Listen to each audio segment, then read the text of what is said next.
தற்போது அத்திக்கடவு அவிநாசி திட்ட விவசாயிகள் ஏற்பாடு செய்த பாராட்டு விழாவில் இபிஎஸ் பங்கேற்றதாகவும் அதற்கு அரசியல் வண்ணம் பூச விரும்பவில்லை என்றும் அதிமுக முன்னாள் அமைச்சர் ஜெயக்குமார் கூறியிருக்கிறார். நிலையில் தற்போது நம்மிடையே பேசுவதற்காக மூத்த பத்திரிகையாளர் திரு துக்ளக் ரமேஷ் நம்மோடு இணைந்திருக்கிறார். வணக்கம் திரு ரமேஷ். வணக்கம்.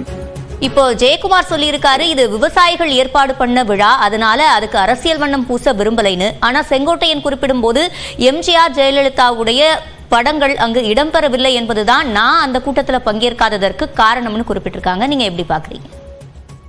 அந்த நிகழ்ச்சி என்பது திரு எடப்பாடி பழனிசாமிக்கு நடத்தப்பட்ட பாராட்டு விழா. ஆனால் முதலமைச்சராக இருந்த மக்கள் தலைவர் எம்ஜிஆர் அவருடைய ஆட்சி காலத்திலேயே இதற்கான துவக்க பணிகள் அப்போதே இந்த திட்டம் நிறைவேற்றப்பட வேண்டும் என்ற கருத்து எல்லாம் உருவாக்கப்பட்டது. அதன் பிறகு செல்வி ஜெயலலிதா அவர்கள் காலத்தில் ஒரு டோக்கன் அமௌண்ட் என்பது ஒதுக்கப்பட்டது. அதை திரு செங்கோட்டையன் சுட்டிக்காட்டி இருக்கிறார். யாருடைய படமும் இடம்பெறக்கூடாது என்றால் எப்படி திரு எடப்பாடி பழனிசாமியினுடைய படம் மேடையிலே திரையிலே இருந்தது என்பது தெரிவிக்கப்பட வேண்டும். ஆகவே அவருக்கு விளம்பரம் சேர்ப்பதற்காக நடத்தப்பட்ட நிகழ்ச்சி. அதே போல திரு செங்கோட்டையன் அவர்கள் அந்த மாவட்டத்திலே நீண்ட காலம் இருப்பவர், அவர் இதற்காக பாடுபட்டவர்.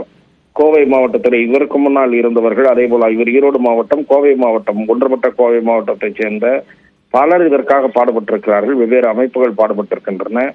அரசியல் சாயம் இல்லை என்று கூறுவது தவறு. அரசியல் ஆதாயம் தேடுவதற்கு திரு எடப்பாடி பழனிசாமி அந்த நிகழ்ச்சியை பயன்படுத்தி கொண்டார். ஆகவே திரு செங்கோட்டையன் ஏற்கனவே வெவ்வேறு காரணங்களால் அதிமுகவில் அதிருப்தியில் இருக்கிறார். அவருக்குரிய முக்கியத்துவம் தரப்படவில்லை என்கிற காரணமும் அதில் ஒரு முக்கியமான காரணம். திரு செங்கோட்டையனை பொறுத்தவரை அதிமுகவில் திரு எடப்பாடி பழனிசாமியை விட சீனியர், எம்ஜிஆர் காலத்து எம்எல்ஏ. அப்போதெல்லாம் திரு எடப்பாடி பழனிசாமி சாதாரண நிர்வாகி. அவர் எம்ஜிஆரை நேரில் சந்தித்தவர், பேசியவர், எம்ஜிஆரின் அன்புக்கு பாத்திரமானவர். அவரை இன்றைக்கு இப்போது இந்த கட்சி பயன்படுத்தாமல் ஒதுக்குகிறது. இவ்வாறு பல காரணங்கள் இந்த அதிருப்தியின் பின்னால் இருப்பதாக நான் பார்க்கிறேன். ரமேஷ், நீங்க குறிப்பிட்டது போலவே செங்கோட்டையன் ஒரு மூத்த நபராக இருக்கிறார் அதிமுகவை பொறுத்தவரையில்.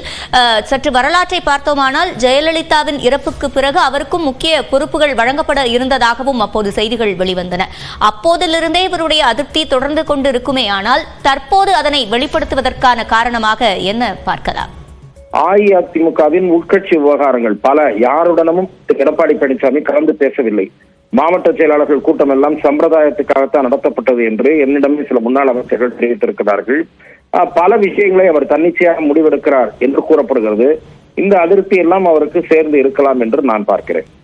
இது மட்டுமல்ல, கோகுல இந்திராவும் தன்னுடைய அதிருப்தியை ஒரு கூட்டத்தில் வெளிப்படுத்தி இருக்கிறார். சுவரொட்டிகளில் தங்களுடைய புகைப்படத்தையும் பயன்படுத்தி இருக்கலாம். யார் உங்களை தடுக்கிறார்கள் என்ற கேள்வியையும் அவர் எழுப்பியிருக்கிறார். அதை எவ்வாறு பார்க்கலாம்? இல்ல, பொதுவாக அஇஅதிமுகவில் இன்றைக்கு எடுக்கப்படுகிற முடிவு திரு எடப்பாடி பழனிசாமி அல்லது திரு எஸ் பி வேலுமணி, இந்த இரண்டு பேரை தாண்டி யாரையும் கலந்து பேசி எடுக்கப்படுவதாக தெரியவில்லை. இதை என்னிடத்திலேயே சில முன்னாள் அமைச்சர்கள் கூறியிருக்கிறார்கள்.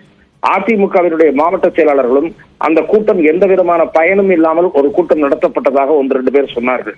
ஆகவே அதிமுக இன்றைக்கு ஒரு தனி நபருடைய முடிவுக்கு ஏற்ப செயல்படுகிற கருத்து பரவி இருக்கிறது. அந்த அதிருப்தி ஒவ்வொருவரும் ஒவ்வொரு கட்டம் வரும்போது வெளிப்படுத்துகிறார்கள். கூட்டாக எப்போது வெளிப்படுத்துவார்கள் என்றால் ஒரு தேர்தல் தோல்வியின் போது வெளிப்படுத்துவார்கள். இணைப்பில் வந்து கருத்துக்களை பதிவு செய்தமைக்கு நன்றி திரு துக்ளக் ரமேஷ். செங்கோட்டையன் விழாவில் பங்கேற்காதது தொடர்பாக தற்போது சர்ச்சை எழுந்திருக்கும் நிலையில் முன்னாள் அமைச்சர் ஜெயக்குமாரும் அது தொடர்பான விளக்கத்தினை அளித்திருக்கிறார். இது தொடர்பாக தொடர்ந்து பார்க்க இருக்கிறோம்.